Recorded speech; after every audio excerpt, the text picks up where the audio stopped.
ایک سوال یہ ہے کہ کیا داڑھی کو یا سر کے بالوں کو کلف لگانا کیسا ہے؟ رسول اللہ صلی اللہ علیہ وسلم کے پاس ابن ابی قحافہ کو لایا گیا حجۃ الوداع کے موقع پر، تو ان کے بال سفید تھے، تو فرمایا یہ ان کو فوراً لے جاؤ، غیروا ھذا بشیء، کسی چیز کے ساتھ اس کے بالوں کا رنگ تبدیل کرو، واجتنبوا السواد، اور کالے رنگ سے بچو۔ یہ صحیح مسلم کی حدیث ہے۔ دوسری روایت میں ہے رسول اللہ صلی اللہ علیہ وسلم نے فرمایا غیر الشیب خالف الیہود والنصارى، یہود و نصارہ کی مخالفت کرو اور بڑھیپے کو بدلا کرو۔ تو بڑھیپے کے بال ان کو بدلنا ضروری ہے، یہود و نصارہ کی مخالفت ضروری ہے، نبی صلی اللہ علیہ وسلم کا حکم ماننا ضروری ہے۔ البتہ خالص کالا رنگ اس سے بچنا چاہیے۔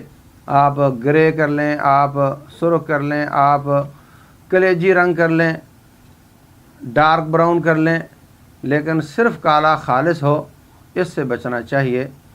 واللہ اعلم۔